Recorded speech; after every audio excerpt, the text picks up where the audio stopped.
Hello बच्चों, कैसे आप लोग। उम्मीद करते हैं बहुत अच्छे होंगे। कैसी पढ़ाई चल रही है आप लोगों की?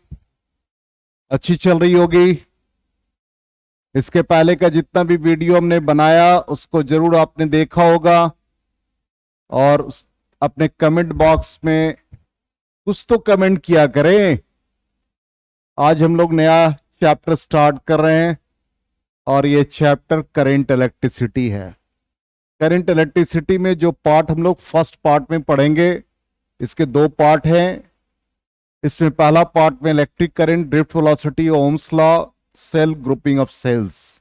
इसके बाद जो नेक्स्ट पार्ट होगा वो किरचॉफ्स लॉ। उसमें कुछ प्रैक्टिकल इंस्ट्रूमेंटल पार्ट है जिसमें Wheatstone bridge, meter bridge, Kirchhoff's law, ये सब है। तो सबसे पहले हम लोग स्टार्ट करते हैं, what is an electric current.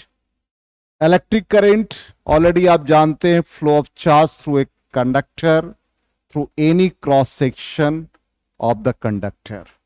इसका मतलब यहां पर हम लोग charge flowing through a conductor in time T, इसको करंट से रिप्रेजेंट करेंगे। अब इसको दो फॉर्म में लिखते हैं। सपोज मान लो एक कंडक्टर स्पेसिमेन है। अब कंडक्टर स्पेसिमेन में कहीं भी करंट का फ्लो हो रहा है या चार्ज का फ्लो, आप समझ ले। तो सिंपली मान लो ये कंडक्टर, इसमें चार्ज का फ्लो हो रहा है। चार्ज के फ्लो को हम लोगों ने या चार्ज को क्यू से रिप्रेजेंट किया। और टाइम, यदि इसको यहां से यहां तक रीच करने में ये टाइम टी लग रहा है, तो करंट इज इक्वल टू हम लोग लिखते हैं Q by T. Y is equal to Q by T. लेकिन यदि आपसे पूछा जाए कि करंट सपोज इस सेगमेंट में कितना फ्लो किया, इसका मतलब आप एक स्मॉल टाइम इंटरवल में करंट का फ्लो फाइंड करना चाहते हैं। इसका मतलब यहां से यहां तक के लिए जो चार्ज है वो हम डेल्टा क्यू, और इसके लिए टाइम डेल्टा टी ले लें, तो इसका मतलब करंट इंस्टेंटेनियस फॉर्म में होगा। तो उसको हम लोग कहेंगे I instantaneous is equal to delta Q, charge flowing through time delta T. और इसका इंस्टेंटेनियस वैल्यू लेते हैं, इसलिए limit delta T tends to 0 which is equal to D Q by D T. ये जब भी हम लोग लिखेंगे इंस्टेंटेनियस फॉर्म में लिखेंगे। तो यहां पर I instantaneous D Q by D T, और ये दूसरा फॉर्म आ गया क्यू बाई टी। यदि क्यू बाई टी है तो आप डिफाइन कर सकते हैं flow of charge through a conductor in time T. और D Q by D T है तो rate of flow of charge through a conductor. Clear? यहां पर दो फॉर्मूला मिल गया। अब ये फॉर्मूला हम लोग कब यूज करते हैं? जब हम लोग न्यूमेरिकल बनाएंगे, प्रॉब्लम को सॉल्व करेंगे, तो जब नंबर ऑफ इलेक्ट्रॉन वगैरह के केसेस होंगे तो Q is equal to N E by T, ये फॉर्मूला यूज करेंगे। अब ये फॉर्मूला कब यूज करेंगे? जब चार्ज का फ्लो टाइम के रिस्पेक्ट में हो। जैसे मान लो सिंपली हमने आपको एक एग्जाम्पल दिया, if charge flowing through a conductor 4t square plus 6t plus 9, then find, suppose कह दे आई फाइंड करना है at T is equal to 1 second. तो 1 सेकेंड पे फाइंड करना है, तो आई इज इक्वल टू क्या लिखा है? इंस्टेंटेनियस फॉर्म में। इसका मतलब यहां पर चार्ज टाइम के साथ वेरी कर रहा, तो इंस्टेंटेनियस फॉर्म में लिखेंगे। तो I is equal to D Q by D T. अब यहां पर D Q by D T लिखा, तो ऑब्वियसली इसको हम लोग डिफ्रेंशिएट कर देंगे। 4t square plus 6t plus 9, differentiation क्या आ गया? 4t स्क्वायर का 2t हो गया, प्लस 6t का 1 हो गया, और 9 के लिए 0 हो गए, तो ये हो गया 8t प्लस 6। तो यहां पर टाइम पीरियड हमसे क्या है? 1 सेकेंड पूछा गया है। तो I at T is equal to 1 second, T is equal to 1 second, तो 8 इंटू 1 प्लस 6, तो ये क्या आ गया? 14 एम्पियर करंट का फ्लो हो जाएगा। तो इंस्टेंटेनियस फॉर्म में हम लोग ऐसे लिखेंगे। क्लियर? अब आ जाए हम लोग नेक्स्ट पार्ट में, टाइप्स ऑफ करंट। करंट के कितने टाइप्स हो सकते हैं? तो डिफरेंट टाइप्स ऑफ करंट। एक ऐसा टाइप हो सकता है कि करंट का मैग्नीट्यूड चेंज ना करे, एक ऐसा हो सकता है करंट का मैग्नीट्यूड चेंज करे, एक ऐसा हो सकता है कि मैग्नीट्यूड और डायरेक्शन चेंज करे। तो बेसिकली हम लोग दो पार्ट में इसको कैटेगराइज करेंगे। एक को हम लोग कहेंगे डायरेक्ट करंट, जिसमें मैग्नीट्यूड कांस्टेंट भी हो सकता है, तो उसको हम लोग स्टेडी कहेंगे, और मैग्नीट्यूड टाइम के साथ चेंज करेगा तो उसको वेरिएबल कहेंगे। और जब मैग्नीट्यूड और डायरेक्शन रिवर्स होगा, या मैग्नीट्यूड चेंज कर रहा है, डायरेक्शन रिवर्स हो रहा है पीरियोडिकली, तो उसको हम लोग एसी कहेंगे। तो जैसे हम ग्राफ से देखें, तो ग्राफ से जैसे पहला ग्राफ है, तो क्या है यहां पर करंट का मैग्नीट्यूड कांस्टेंट है, बिल्कुल ए। सपोज इसका वैल्यू ए है तो ए ही, चेंज नहीं कर रहा with the passes of time. Time आप इंक्रीज कर रहे हैं लेकिन करंट का मैग्नीट्यूड वहीं का वहीं है। इसको हम लोग स्टेडी कहते हैं, इसको हम लोग स्टेडी, इसका मतलब ये स्टेडी डायरेक्ट करंट के कैटेगरी में आ गया, इसलिए हमने लिखा इसका नाम स्टेडी करंट, हुज मैग्नीट्यूड या which does not change with time.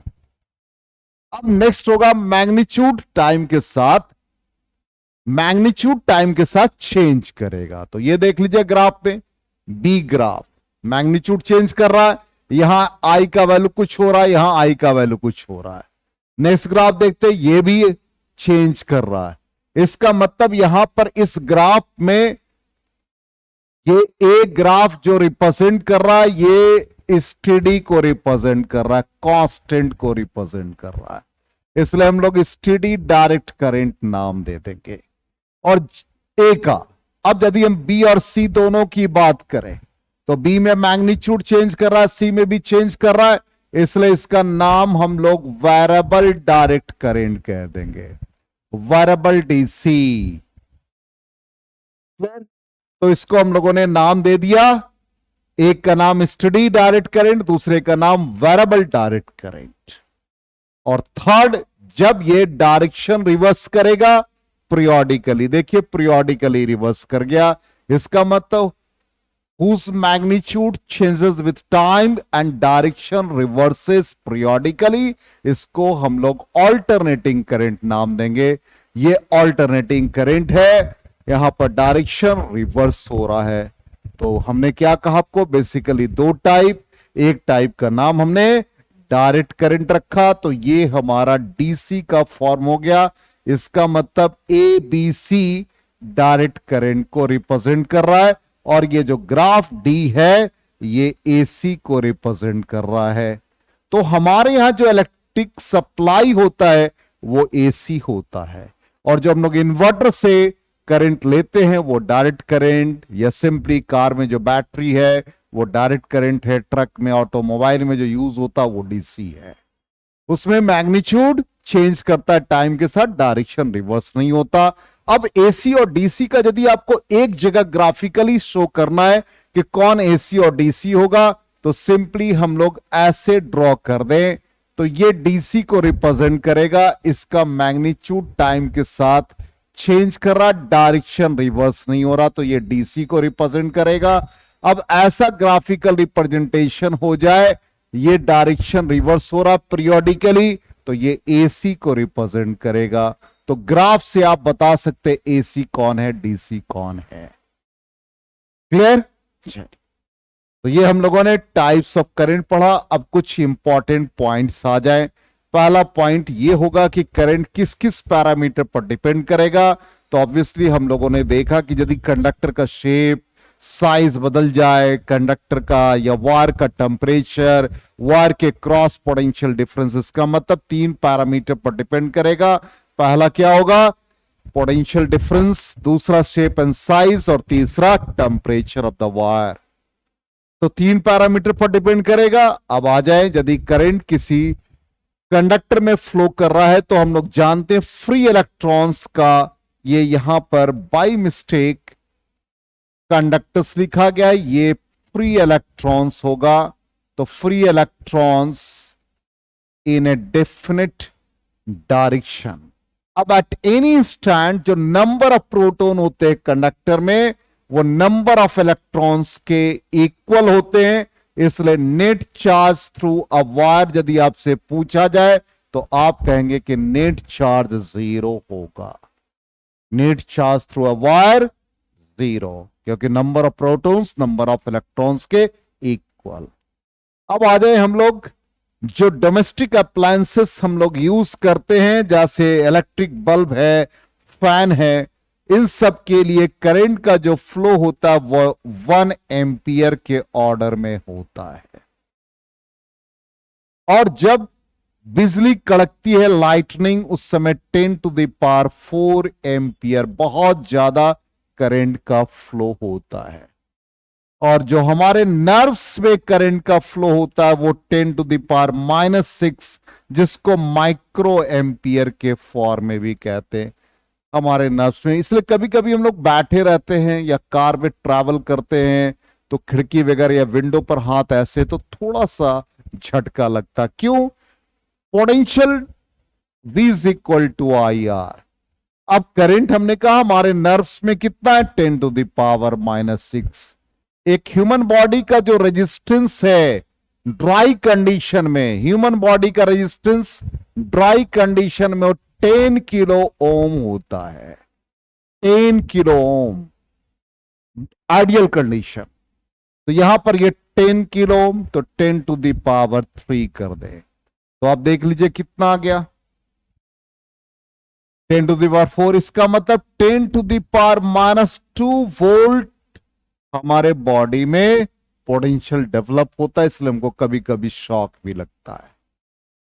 तो ये हम लोगों ने करंट से रिलेटेड 3 पॉइंट। और लास्ट पॉइंट देख लीजिए कि जो पॉजिटिव चार्ज का फ्लो होता है वो हमारे लिए कन्वेंशनल करंट होता है। Due to flow of positive charge through a conductor known as conventional current, and due to flow of electron known as electronic current. And conventional current और electronic current, conventional current दोनों का direction opposite होगा। इसका मतलब यदि आपसे पूछा जाए कि is conventional current equal to electronic current, answer होगा no. Electronic current is always opposite to the direction of flow of conventional current. Clear? चलिए आगे बढ़े हम लोग। अब कुछ प्रॉब्लम्स को हम लोग सिंपल देखते हैं, प्रॉब्लम कैसे सॉल्व करते। तो प्रॉब्लम सॉल्व करने के लिए अभी जस्ट हम लोगों ने, आप कहेंगे कि इमीडिएटली सर थोड़ा सा पढ़ाया और प्रॉब्लम सॉल्व करने के लिए आ गए, तो प्रॉब्लम क्यों नहीं बनेगा भाई? 2 फॉर्मूला तो आपके पास है, उसी से आप प्रॉब्लम बना सकते हैं। पहला फॉर्म क्या यूज किया हम लोगों ने, I इज इक्वल टू क्या लिखा, Q/T। यदि नंबर ऑफ इलेक्ट्रॉन के फॉर्म में पूछा जाए तो आप क्या लिखेंगे, number of electron, electronic charge और टाइम पीरियड T।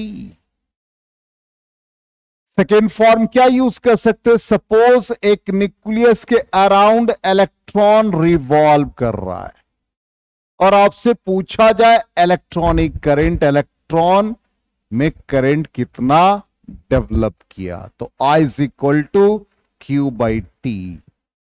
और यहां पर इलेक्ट्रॉन के लिए आप E लिख देंगे, 1 इलेक्ट्रॉन। हम लोग वो कंडीशन दिया रहेगा आउटर मोस्ट सेल में इलेक्ट्रॉन ऑब्वियसली फ्री इलेक्ट्रॉन से, तो 1 इलेक्ट्रॉन के फॉर्म में। टाइम पीरियड क्या हो गया, यदि इसका रेडियस r है तो डिस्टेंस ट्रैवल्ड बाय वेलोसिटी, इसलिए हम लोग EV/2πr यूज कर सकते हैं। एक फॉर्मूला ये पढ़ा। थर्ड फॉर्म क्या पढ़ा, इंस्टेंटेनियस फॉर्म में I is equal to rate of flow of charge. Third क्या फॉर्म, थर्ड हो गया। फोर्थ में आ जाए। अब मान लो कि आपको यहां पर किस चार्ज और या करंट टाइम का ग्राफिकल रिप्रेजेंटेशन दिया हो। अब ग्राफ का ये पोर्शन सपोज ऐसा है और ये शेडेड पोर्शन का आपसे चार्ज फ्लो पूछ दिया जाए, तो यहां पर आपने लिखा है I is equal to dQ/dt। Then charge flowing through a conductor dQ is equal to I dt। और टोटल चार्ज निकालेंगे तो आप इसको इंटीग्रेट करते हैं। इसका मतलब क्या हुआ, I dt का इंटीग्रेशन, इट मींस आप यहां पे जब चार्ज फाइंड करेंगे तो charge is equal to area of the shaded portion. जो ग्राफ का शेडेड पोर्शन होगा उसका हम लोग एरिया फाइंड कर लेंगे तो हमें चार्ज मिल जाएगा। लेकिन कंडीशन यह है कि करंट और टाइम के बीच ग्राफ हो, करंट वर्सेस टाइम। तो ये चार फॉर्म है, इससे रिलेटेड हम लोग प्रॉब्लम बना सकते हैं। बहुत इजी प्रॉब्लम है। तो देखते हैं प्रॉब्लम बना करके। पहला प्रॉब्लम क्या कहता है? पहला प्रॉब्लम कहता है हाउ मेनी इलेक्ट्रॉन्स। इसका मतलब नंबर ऑफ इलेक्ट्रॉन्स आपसे पूछा गया है। अब कितने टाइम पीरियड के लिए? तो 1 मिनट के लिए। और करंट कितना है? 3 मिली एम्पियर। इसका मतलब टाइम पीरियड आपको दे रखा 1 मिनट। इसको आप सेकेंड में कन्वर्ट कर ले, 60 सेकेंड। और ये करंट आपके लिए कितना है? 300 मिली एम्पियर। तो 300 इंटू 10⁻³ एम्पियर हो गया। अब यहां पर हाउ मेनी इलेक्ट्रॉन्स, इसका मतलब आपसे n पूछा गया। तो हम लोगों ने फॉर्मूला क्या सीखा? I is equal to Q/T। और जब नंबर ऑफ इलेक्ट्रॉन है तो हमने आपको बताया Ne यूज कर लेंगे। अब इससे आप n का वैल्यू फाइंड कर ले तो n is equal to IT/E हो जाएगा। करंट का वैल्यू दे रखा 300, ये 10⁻³ टाइम पीरियड 60 सेकेंड है। एक इलेक्ट्रॉन का वैल्यू चार्ज के फॉर्म में 10⁻19 कूलम। अब यहां पर आप ऑब्वियसली देखिए ये एम्पियर है, ये सेकेंड है, ये चार्ज कूलम है। तो कूलम एम्पियर सेकेंड से कैंसिल हुआ, तो ऑब्वियसली n का वैल्यू आएगा। और इसको सॉल्व करेंगे तो 1.125 इंटू 10⁻20। तो इस तरह से number of electrons pass through a lamp आपने फाइंड कर लिया। नेक्स्ट क्वेश्चन देखते हैं। नेक्स्ट क्वेश्चन क्या कहता है? कहता है ना hydrogen atom and electrons moves in an orbit of radius दे रखा है। तो इसका मतलब ऑर्बिटल रेडियस हमारे पास r है। अब with the speed orbital velocity हमें दे रखा है 2.2 into 10⁶। Find the equivalent current. तो जस्ट अभी हमने आपको बताया भी कि जैसे ये न्यूक्लियर हाइड्रोजन एटम है, इलेक्ट्रॉन रिवॉल्व कर रहा है, इसके लिए रेडियस यदि r है तो अभी हमने आपको फॉर्मूला बताया I is equal to Q/T। तो इलेक्ट्रॉन के लिए E लिख देंगे, time period 2πr by velocity, it means EV/2πr लिख देंगे। अब यहां पर E का वैल्यू आपके लिए इलेक्ट्रॉन है तो 1.6 इंटू 10⁻19 और वेलोसिटी दे रखा है। देख लीजिए वेलोसिटी का वैल्यू है 2.2 इंटू 10⁶ और ये पाई का वैल्यू 3.14 और रेडियस आपको दे रखा 5 इंटू 10⁻11। ये सिंप्लीफाई करेंगे तो ये रिजल्ट आ जाएगा 1.12 इंटू 10⁻³ एम्पियर। कितना इजी प्रॉब्लम है, आप घबरा रहे थे। नेक्स्ट क्वेश्चन देखते हैं। नेक्स्ट क्वेश्चन क्या कहता है? ग्राफिकल क्वेश्चन है। तो अभी आपको हमने बताया कि जब करंट और टाइम के बीच में ग्राफ है और हमें चार्ज फ्लो निकालना है तो Q is equal to I into T। इसका मतलब हम लोग इसका एरिया निकाल लेंगे। अब एरिया जो भी है तो एरिया ऑफ द कर्व हम लोगों ने लिखा। अब कर्व में कौन कौन सा पार्ट है इसको हम लोग A1 मान ले, एरिया ट्रायंगल का एरिया, और ये सेगमेंट को A2 एज्यूम कर ले। तो यहां पर ये A1 हो गया और ये A2, दोनों का सम कर लेंगे। तो पहला सेगमेंट ट्रायंगुलर सेगमेंट है तो half into base into altitude, half into 5 into 5। और दूसरा हमारा रेक्टेंगल या जो स्क्वायर है तो ये साइड हमारा 5 हो गया और ये हाइट हमारा 5 हो गया। तो यहां पर ये 5 इंटू 5 हो गए और ये आपका 12.5 हो गया और ये 25 हो गए। इट बिकम्स 37.5 कूलम हो जाएगा। क्लियर? 100%? चलिए, इंटरेस्ट आ रहा है? अब आ जाए हम लोग नेक्स्ट पार्ट में। सबसे पहला कन्वेंशनल करंट, एक पिक्चर आपको शो करके बता रहे जिससे आपको कन्वेंशनल करंट का कॉन्सेप्ट बिल्कुल क्लियर है। अब ये इलेक्ट्रिक फील्ड का एक तरह से आप कह सकते हैं यहां पर दो प्लेट को रिप्रेजेंट किया। अब यहां पर पॉजिटिव चार्ज है तो पॉजिटिव चार्ज का flow higher potential to lower potential, तो इसका मतलब करंट का भी फ्लो इसी के अलोंग हो गया। इसी को हम लोग कन्वेंशनल करंट कहेंगे। तो यही हमने कहा कि conventional current is the current whose direction is along the direction of motion of positive charge। तो ये कन्वेंशनल करंट। इसी तरह से यहां पर देखिए दो पोटेंशियल, एक टर्मिनल पर नेगेटिव पोटेंशियल है और एक पर पॉजिटिव पोटेंशियल है। अब इलेक्ट्रॉन का फ्लो हम दिखा रहे, तो इलेक्ट्रॉन का फ्लो हमेशा लोअर टू हायर, ये लोअर टू हायर पोटेंशियल। इससे जो करंट फ्लो हो गया वो क्या है, इलेक्ट्रॉनिक करंट। तो इलेक्ट्रॉनिक करंट और कन्वेंशनल करंट का डायरेक्शन हमेशा अपोजिट होगा। इसका मतलब conventional current due to flow of positive charge, electronic current due to flow of negative charge या इलेक्ट्रॉन कह सकते हैं। अब आगे हम लोग इलेक्ट्रिक कंडक्शन। सबसे पहले आपसे ये क्वेश्चन अराइज हो सकता है कि जो करंट का फ्लो होता है डिफरेंट सब्सटेंसेस में, उसके लिए चार्ज कैरियर्स कौन कौन हैं। तो ये चीज आपको दिमाग में रखना पड़ेगा कि हमारे पास क्या क्या चार्ज कैरियर्स हैं। सिंपली आपसे पूछा जाए what are the charge carriers for the flow of charge, तो सिंपली जैसे हम लोग कंडक्टर के केस में लिखते हैं, तो जब कंडक्टर्स की बात करेंगे तो कंडक्टर्स में free electrons are the charge carriers. Free electrons की वजह से ही चार्ज का फ्लो होता है। इसी तरह से हम लोग इलेक्ट्रोलाइट की बात कर लें, तो इलेक्ट्रोलाइट के केस में हम लोग पढ़ चुके हैं केटायन एंड एनायन, तो ये सब हमारे चार्ज कैरियर हो जाएंगे। और इसी तरह से आपसे पूछा जाए जो ट्यूब हम लोग यूज करते हैं, जिसको हम लोग डिस्चार्ज ट्यूब, प्रैक्टिकली हम लोग इसको यूज करते हैं, तो उसमें पॉजिटिव आयन एंड इलेक्ट्रॉन होते हैं, पॉजिटिव आयंस एंड इलेक्ट्रॉन्स। और एक सब्सटेंस हम लोग पढ़ेंगे आगे चल करके, उसको हम लोग कहते हैं सेमीकंडक्टर। केमिस्ट्री में आपने थोड़ा सा इसके बारे में पढ़ा होगा एटॉमिक स्ट्रक्चर में। तो सेमीकंडक्टर्स में इलेक्ट्रॉन्स और होल्स दोनों होते हैं। तो electrons and holes are the charge carriers. Holes जिसका चार्ज और मास इलेक्ट्रॉन के इक्वल होता है, and holes treated as positive charge carrier. Clear? तो चार्ज कैरियर्स के नेमिंग हमने आपको बता दिए।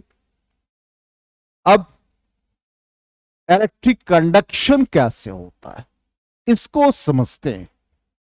यहां पे सिंपली हमने आपको एक एटम का स्ट्रक्चर बताया, इसमें हमने इनर इलेक्ट्रॉन को ग्रीन से, फिर उसके बाद जो आउटर है उसको ब्लू से, और आउटर मोस्ट को येलो कलर से रिप्रेजेंट किया। ये जो येलो कलर वाले इलेक्ट्रॉन है ये फ्री इलेक्ट्रॉन है।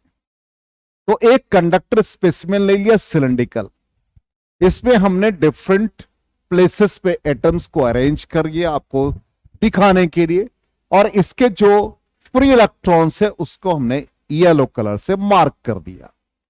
अब इसका एक ब्रीफ स्ट्रक्चर देखिए ऐसा है। मान लीजिए इसको अरेंज कर दिया हमने ऐसे।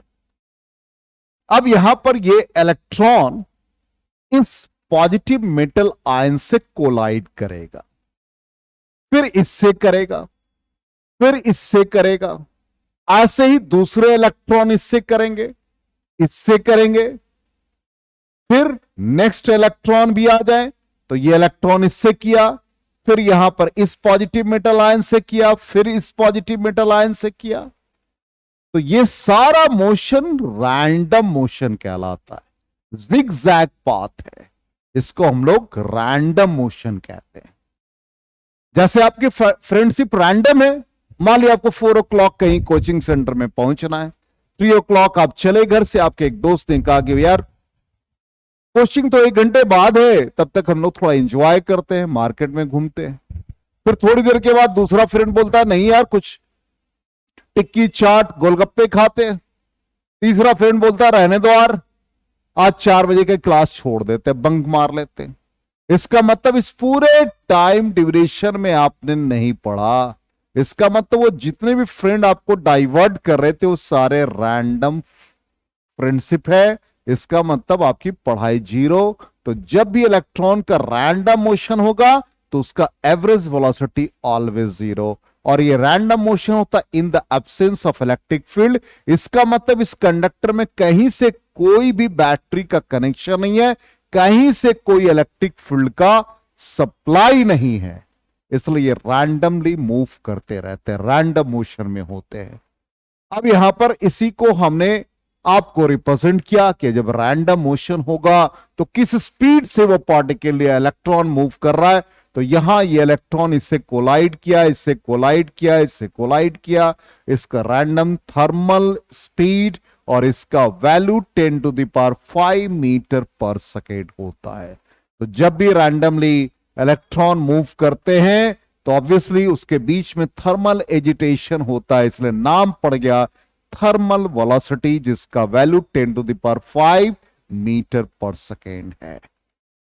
अब आ जाए यहां पर, ये जो यहां से इलेक्ट्रॉन चला और इस इलेक्ट्रॉन से कोलाइड किया, इसका मतलब यहां पर दो शख्स, इसके पहले भी हो इलेक्ट्रॉन जब यहां से मूव किया, सपोज यहां से इसका मोशन हो गया, इलेक्ट्रॉन इससे कोलाइड किया, फिर यहां से यहां कोलाइड किया, तो one collision, it is the second collision between two successive collision. जो एवरेज डिस्टेंस होता है उसको हम लोग मीन फ्री पाथ कहते हैं, इसलिए इसको हम लैम्डा से रिप्रेजेंट करते हैं। और ये जो टाइम इसने पूरा टाइम बिताया, जैसे आप 1 सेकेंड में कहीं हैं, 2 सेकेंड में कहीं हैं, तो उस समय आप एट एनी इंस्टेंट डिस्प्लेसमेंट हो, वेलोसिटी हो, फाइंड करते हो। लेकिन यदि आप एक जगह पर कहीं पर हो तो उसको हम लोग कहते हैं टाइम इलैप्सिस, समय को व्यतीत करना। तो वो जो टाइम इलैप्सिस होता है उसी को हम लोग रिलैक्सेशन टाइम कहते हैं। इसका मतलब time इलैप्सिस, it is the average distance traveled by the free electrons between two successive collision।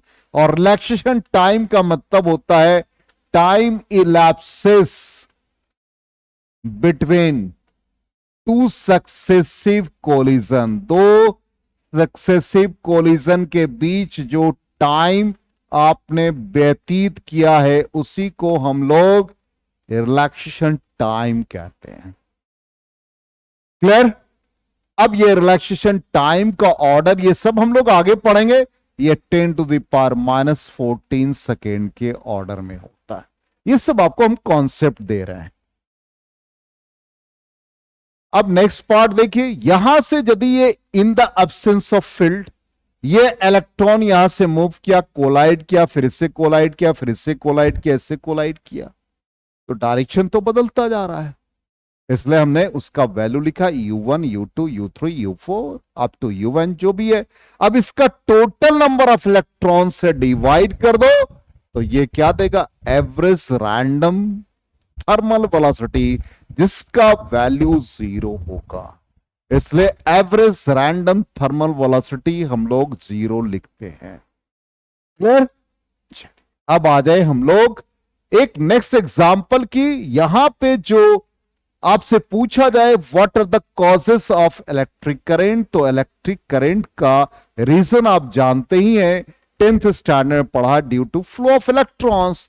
तो इलेक्ट्रॉन क्या होते हैं, ड्रिफ्ट होते हैं। तो ड्रिफ्ट क्यों कहते हैं, जैसे आप कमेंट्री सुनते हैं, क्रिकेट का बहुत शौक है आप लोगों को, जैसे बॉलर ने बॉल किया और बॉल स्विंग हो गया, और स्विंग होने के बाद वो कीपर के पास न जाकर के फर्स्ट स्लिप में चला गया, तो तो बॉल अपने पोजीशन से डाइवर्ट हो गया, उसको हम लोग कहते हैं ड्रिफ्टिंग ऑफ बॉल। इसका मतलब वहां पे जैसे ही हम लोग फील्ड प्रोवाइड करेंगे, इलेक्ट्रॉन एक्सलेट होगा तो अपने पाथ से डेविएट होगा, उसको ड्रिफ्टिंग कहते हैं। तो यहां से जब इलेक्ट्रॉन ये कोलाइड किया, ये इलेक्ट्रॉन यहां से जब चला और इससे इस कोलाइड किया, कोलाइड जब करेगा तो उस कंडीशन में हीट प्रोड्यूस होगा यहां पे। अब हीट प्रोड्यूस होगा, इसका मतलब इसका काइनेटिक एनर्जी लॉस करेगा। फिर ये इधर से फिर इस पर स्ट्राइक करे, इधर से गया और यहां पे हीट प्रोड्यूस होता जाएगा। फिर ये जो हमने वेलोसिटी लिखा, सपोज ये v1 है, v2 है, इन सब का एवरेज निकालेंगे तो ये वैल्यू दे देगा ड्रिफ्ट वेलोसिटी। इसका मतलब ये v1 हो, v2 हो और इन सब को ऐड कर देंगे for n electrons divided by total number of electrons, this is called average velocity। और इसी को हम लोग एवरेज वेलोसिटी को ड्रिफ्ट वेलोसिटी कहते हैं। और इसका वैल्यू 10⁻⁻⁴ मीटर पर सेकेंड के ऑर्डर में होता है। क्लियर? अब तो कॉन्सेप्ट बिल्कुल अच्छा हो गया होगा। तो यही हमने कहा कि हीट प्रोड्यूस होता है, और ये हीट प्रोड्यूस होता है तो इसका वैल्यू, ये जो हमने लिखा वेलोसिटी को, उसका नाम दिया है ड्रिफ्ट वेलोसिटी, जिसका ऑर्डर 10⁻⁻⁴ मीटर पर सेकेंड। अब हम लोग ड्रिफ्ट वेलोसिटी और करंट का रिलेशन, ड्रिफ्ट वेलोसिटी का वैल्यू कैसे फाइंड करते हैं वो हम लोग देखते हैं। तो सबसे पहले एक आपके पास कंडक्टर है। अब इस कंडक्टर का लेंथ L है, area of cross section A है। अब इसको हमने सप्लाई से कनेक्ट कर दिया। सप्लाई से कनेक्ट करेंगे तो इसका मतलब इलेक्ट्रिक फील्ड सेटअप होगा कंडक्टर में, जिसका डायरेक्शन किधर होगा, फ्लो ऑफ पॉजिटिव चार्ज। तो ये हमने टुवर्ड्स राइट शो किया। इलेक्ट्रॉन का पाथ क्या होगा, ऑब्वियसली अप्लाइड फील्ड के अपोजिट, और वो क्या होगा, ड्रिफ्ट वेलोसिटी। तो ये ड्रिफ्ट वेलोसिटी का डायरेक्शन देख लीजिए, opposite to the applied field.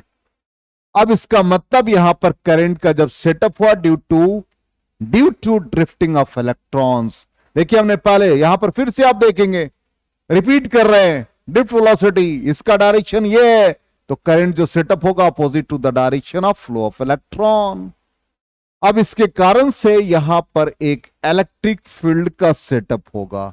अब उस इलेक्ट्रिक फील्ड को हम लोग क्या लिखेंगे, तो यहां पर हमारा पोटेंशियल V है, लेंथ ऑफ द कंडक्टर हमारा L है, ये L से रिप्रेजेंट है। इसका मतलब electric field setup in the conductor E is equal to V/L। V/L के फॉर्म में इलेक्ट्रिक फील्ड हो जाएगा। अब इस फील्ड के कारण से जो इलेक्ट्रॉन पर फोर्स लगेगा वो हम लोग क्या लिखते हैं, फोर्स -Q × E। चूंकि इलेक्ट्रॉन है इसलिए हम लोग -Q × E, और इलेक्ट्रॉन के लिए सिंबल आप E यूज कर ले तो बेहतर है, Q की जगह पर हम लोग E यूज कर लेंगे, इसलिए ये -EE। And the acceleration produced is equal to F/m। तो F का वैल्यू हमारे पास है -EE, और यहां पर मास, इससे हम लोगों को एक्सेलरेशन का वैल्यू मिल जाएगा। अब इसी एक्सेलरेशन से ये इलेक्ट्रॉन ड्रिफ्ट हुआ।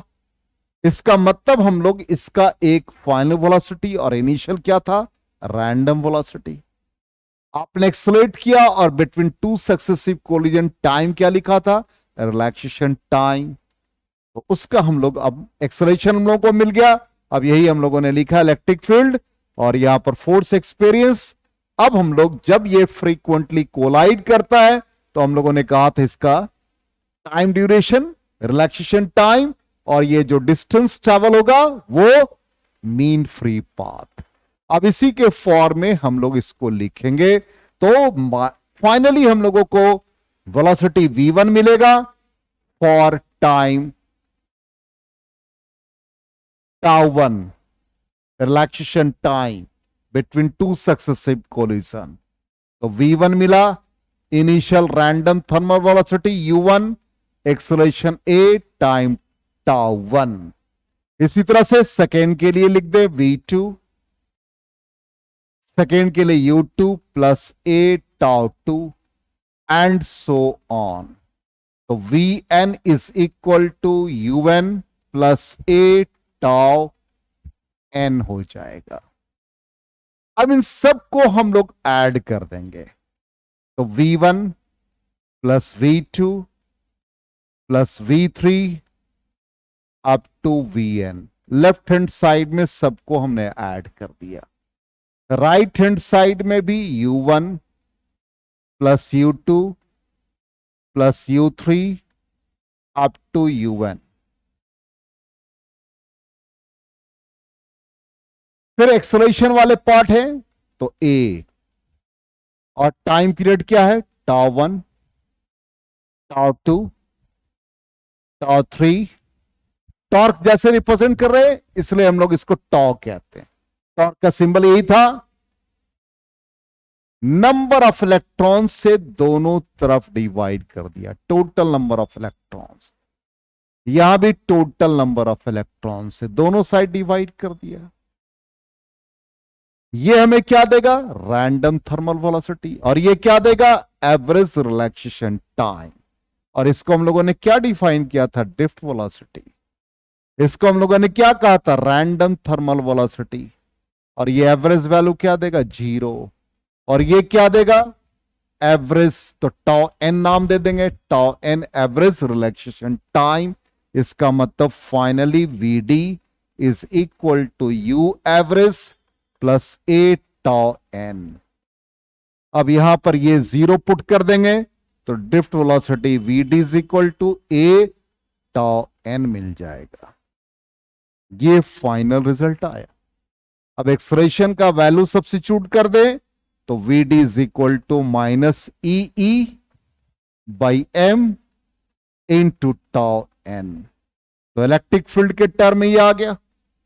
और अभी हम लोगों ने जो इलेक्ट्रिक फील्ड कंडक्टर में सेट हुआ V बाई L, तो पोटेंशियल के टर्म में हम लोग इसको लिख देंगे तो मैग्नीट्यूड आ जाएगा, तो माइनस साइन रिमूव हो जाएगा। तो उसकी चूंकि ये डायरेक्शन हम लोग दिखा रहे हैं opposite to the flow of, ये ड्रिफ्ट वेलोसिटी का डायरेक्शन फील्ड के अपोजिट है, तो यहां पर हम लोग मैग्नीट्यूड के टर्म में ड्रिफ्ट वेलोसिटी निकालेंगे। तो Vd इज इक्वल टू, यहां पर ये EV by ML into τn, तो ड्रिफ्ट वेलोसिटी का वैल्यू ये आ गया। तो एक हम लोगों ने एक्सेलरेशन के टर्म में सीखा, एक इलेक्ट्रिक फील्ड के टर्म में, और एक पोटेंशियल के टर्म में। तो हम लोगों ने ड्रिफ्ट वेलोसिटी का वैल्यू फाइंड किया। यही देख लीजिए हमारा पहला V1 V2। एक बार हम लोग वेरीफाई भी करते जाएंगे, जो आपके नोट्स में PDF में उसको भी हम लोग वेरीफाई करेंगे। देख लीजिए सबको ऐड किया और टोटल नंबर ऑफ इलेक्ट्रॉन से डिवाइड किया। यहां पर ये 0 हो गया, एवरेज रैंडम थर्मल वेलोसिटी। तो Vd का वैल्यू ये आ गया, इसका नाम एवरेज रिलैक्सेशन टाइम दिया। तो फाइनल रिजल्ट यही आ गया। अब एवरेज रिलैक्सेशन टाइम तो हमने पहले ही आपको डिफाइन कर दिया था, time elapses between two successive collision, और इसका वैल्यू क्या था, 10⁻14 सेकेंड। तो ये फाइनल रिजल्ट आया। और यहां पर आपने इलेक्ट्रिक फील्ड के लिए ये लिखा और पोटेंशियल के लिए ये लिखा। देखिए एक एक चीज को रिकॉल कराते हैं आपको। अब यहां पर relaxation time, mean free path, RMS velocity, ये कैसे टर्म आया। तो अभी जस्ट हम लोगों ने जो फिगर ड्रॉ किया था क्या था, यही हमने न्यूक्लियस दिखाया था, 2 सक्सेसिव कोलिजन दिखाया था, फर्स्ट कोलिजन ये, और फिर हम लोगों ने इलेक्ट्रॉन के लिए हम लोगों ने ये कलर यूज किया था येलो कलर से, यहां भी येलो कलर से यूज किया। हमने इन दोनों के बीच के डिस्टेंस को लिखा था मीन फ्री पाथ, और जो वेलोसिटी गेन किया था ड्रिफ्ट वेलोसिटी, और ये टाइम भी हम लोगों ने क्या लिखा था, रिलैक्सेशन टाइम। तो यहां पर distance travel is equal to velocity into time. Basic formula ही पढ़ते हैं हम लोग। तो डिस्टेंस ट्रैवल का मतलब मीन फ्री पाथ। अब किस वेलोसिटी से भाई? आरएमएस वेलोसिटी, जो कि जिगजैग है, रैंडम है, तो इसको हम लोग आरएमएस कहते हैं। तो वी आरएमएस और रिलैक्सेशन टाइम टाउ। इससे हम लोग रिलैक्सेशन टाइम का वैल्यू निकाल सकते हैं, लेमडा बाई वी आरएमएस। इसलिए relaxation time is equal to mean free path divided by RMS velocity of electron. तो ये हमारा प्रॉब्लम भी आ सकता है कि आप आरएमएस वेलोसिटी को कंपेयर करें ड्रिफ्ट वेलोसिटी के साथ, तो आपको मीन फ्री पाथ और रिलैक्सेशन टाइम गिवन होगा। इस फॉर्मूला से आप या तो ये फॉर्मूला या ये फॉर्मूला या ये फॉर्मूला से कंपेयर कर लेंगे, इस दोनों को, ड्रिफ्ट वेलोसिटी को और आरएमएस को। अब यहां पर एक क्वेश्चन ये अराइज होगा कि यदि टेम्परेचर हम लोग वायर का, कंडक्टर का इंक्रीज कर दें तो ड्रिफ्टिंग ऑफ इलेक्ट्रॉन पर क्या इफेक्ट पड़ेगा। और सिंपल कॉन्सेप्ट अभी आपको हमने बताया कि जैसे ही हम लोग यहां पर एक फिर से पिक्चर हम लोग ड्रॉ कर लें जिससे समझ में आ जाए। अब कलर नहीं बदलेंगे, आप समझ चुके हैं। ये हमारा इलेक्ट्रॉन यहां से ये कोलाइड किया। अब जैसे ही आप टेम्परेचर को इंक्रीज करते हैं तो नंबर ऑफ कोलिजन्स फास्ट हो जाएगा। इसका मतलब between two successive collision time period कम लगेगा। टाइम पीरियड कम लगने का मतलब रिलैक्सेशन टाइम डिक्रीज कर जाएगा।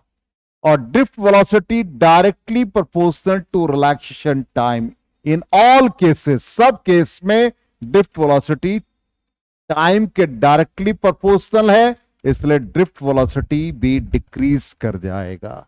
It means when temperature of the conductor increases, average relaxation time decreases as drift velocity directly proportional to relaxation time, hence drift velocity also decreases। तो ये reason हम लोग दे देंगे। क्लियर? ये पार्ट हम लोग का क्लियर हो गया। अब आ जाए हम लोग करंट और ड्रिफ्ट वेलोसिटी के बीच में एक रिलेशनशिप स्टैब्लिश करेंगे। तो बिल्कुल वैसे ही एक कंडक्टर का फिगर ड्रॉ कर लेते हैं। देखते हैं कंडक्टर का लेंथ L है, आपने इसको सप्लाई V दिया, इलेक्ट्रिक फील्ड सेटअप हुआ, इलेक्ट्रॉन का ड्रिफ्टिंग हुआ और वो drifting of electron causes the flow of current. तो फाइनली हम लोगों को करंट मिला। अब ये जो करंट मिला इसका वैल्यू क्या होगा? तो सबसे पहले तो स्टार्ट हम लोगों ने कहां से किया भाई? पोटेंशियल V सेटअप हुआ, तो electric field setup in the conductor V by L, और इससे करंट का फ्लो हो गया। और current is equal to charge flowing through a conductor in time t, और क्वांटाइजेशन ऑफ चार्ज से NE बाई T लिखेंगे। अब N का मतलब यहां पर दिमाग में आपको बिठा लेना है, it is the total number of electrons in the conductor. Total number of electrons in the conductor. तो यहां पर स्मॉल n को हम लोग लिख रहे हैं number of electrons per unit volume, जिसको हम लोग कंसंट्रेशन भी कहते हैं। Electron concentration, electron density, number of electrons per unit volume. तो यहां इसका वैल्यू क्या लिखेंगे भाई? Total number of electrons per unit volume. तो यहां पर n is equal to volume मतलब area into length of the conductor. It means n is equal to NaL हो गया। ये वैल्यू मिल गया। अब इसको हम लोग करंट वाले वैल्यू में सब्स्टिट्यूट कर दे in equation 1। It means equation 1 becomes I is equal to, अब इसको भी एक और भी, ये जो लेंथ ऑफ द कंडक्टर है ये distance travel by the electron Vd into time हो जाएगा। इसलिए हम लोग यहां पर इसका वैल्यू सब्स्टिट्यूट कर दे L की जगह पर Vd इंटू टी। तो I का वैल्यू हो गया इसमें N की जगह पर ये पूरा Na VD इंटू टी, ये कैपिटल N का वैल्यू सब्स्टिट्यूट कर दिया into electron divided by time period T, T और T cancel, then finally I becomes NEA VD। ये रिजल्ट आ जाएगा, VD डी सब्सक्रिप्ट है ड्रिफ्ट वेलोसिटी, तो current is directly proportional to drift velocity. Clear? तो इसको हम लोग वेरीफाई कर ले हमारे नोट्स के अकॉर्डिंग। तो देखिए हमने लिखा electric field setup in the conductor is equal to V by L और current I is equal to Q by T, और Q को क्वांटाइजेशन ऑफ चार्ज से N लिखा और फिर N का वैल्यू हम लोगों ने फाइंड किया और रिजल्ट हमारा एग्री कर गया जो हम लोगों ने फाइंड किया है। बिल्कुल समझ में आ गया होगा। चलिए, तो ये रिजल्ट हम लोगों ने फाइंड। अब नेक्स्ट क्वांटिटी है करंट डेंसिटी।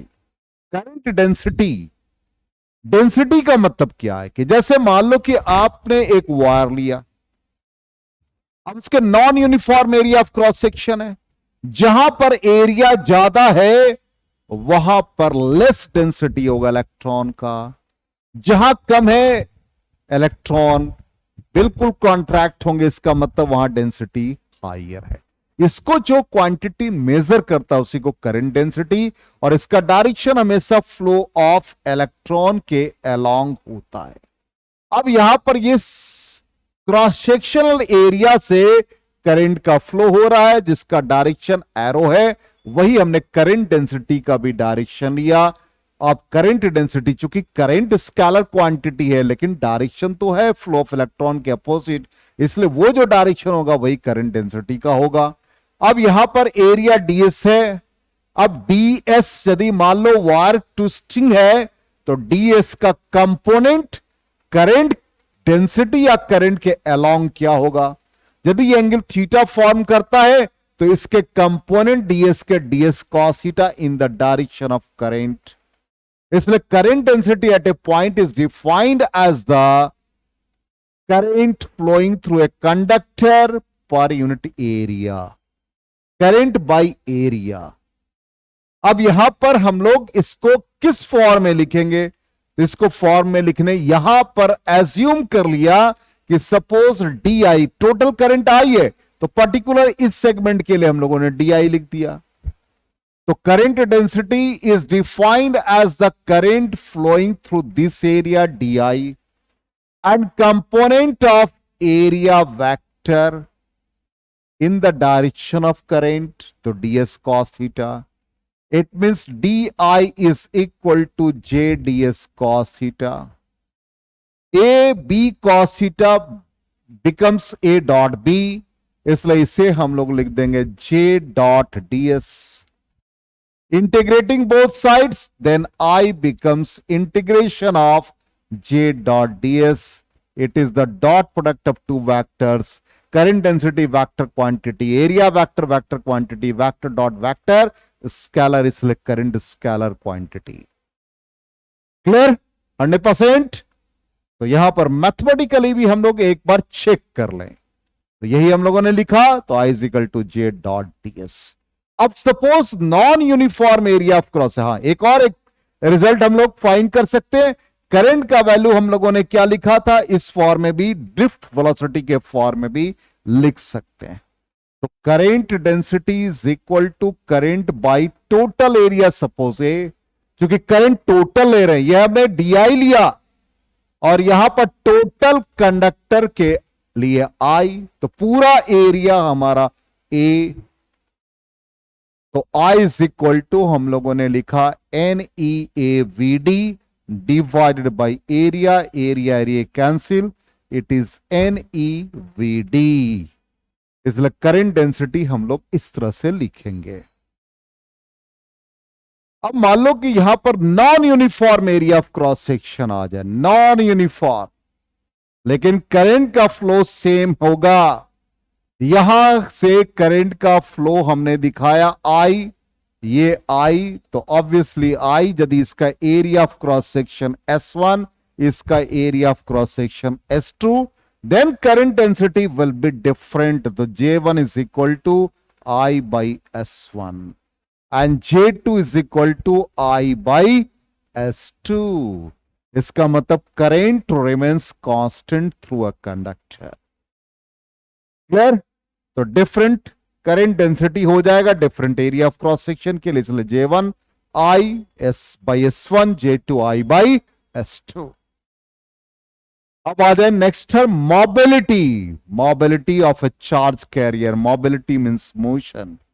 तो मोबिलिटी को कैसे डिफाइन करेंगे? ऑब्वियसली इलेक्ट्रॉन ड्रिफ्ट हुआ, तो mobility of electron is equal to drift velocity per unit electric field.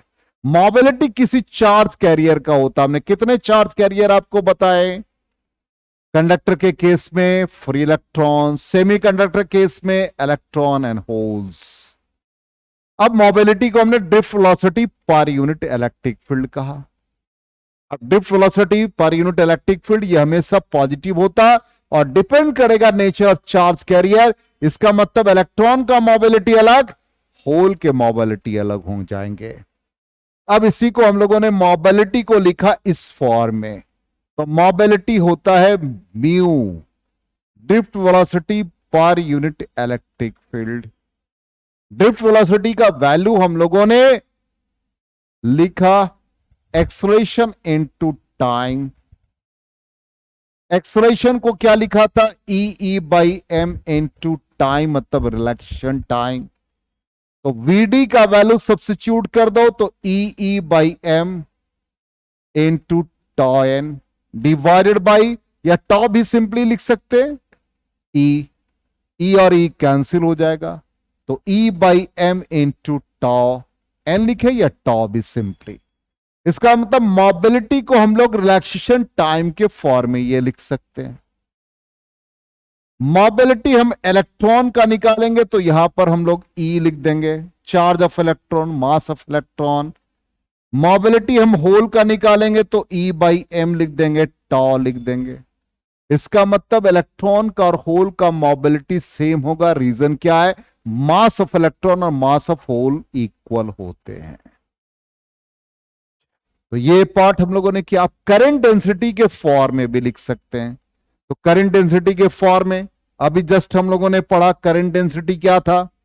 Current density हम लोगों ने लिखा I बाई ए, I को लिखा NeAVD डिवाइडेड बाई ए और ए कैंसिल हो गया, इट इज NeVD। इसका मतलब करंट डेंसिटी इलेक्ट्रॉन के लिए क्या लिखेंगे? N। इलेक्ट्रॉन के लिए E सबस्क्रिप्ट लगाएंगे, इलेक्ट्रॉनिक चार्ज, और drift velocity VD। Vector quantity है तो वेक्टर फॉर्म में लिख दें। अब ड्रिफ्ट वेलोसिटी को मोबिलिटी इनटू इलेक्ट्रिक फील्ड लिख सकते हैं, तो ये NeE और इलेक्ट्रिक फील्ड यहां पर आ गया E वेक्टर, तो VD का वैल्यू E लिख दिया मोबिलिटी के फॉर्म में, तो यहां पर म्यू मल्टीप्लाई हो जाएगा और इलेक्ट्रॉन के लिए म्यू ही लग जाएगा। इसी तरह से होल्स के लिए लिख देंगे JH। डेंसिटी यहां पर होल का हो गया, E मोबिलिटी हो गए होल के, और इलेक्ट्रिक फील्ड। यदि दोनों चार्ज कैरियर है, इसका मतलब हम लोग current density due to electron और current density due to hole को ऐड कर देंगे। अब इसमें से देखो E कॉमन है, इसको हम लोग कॉमन ले लें, तो E कॉमन ले लिया, तो ये क्या बन जाएगा? म्यू E और फिर Ne plus mu H into mu H, sorry EH, sorry, फिर से लिख दें। तो यहां पर मोबिलिटी है, तो JE का वैल्यू हो गया E कॉमन ले लिया, यहां पर E हो जाएगा, सॉरी E कॉमन ले लिया, मिस्टेक हो रहे, थोड़ा सा सेंसिटिव हो गया, हम लोगों को काम करना है। तो E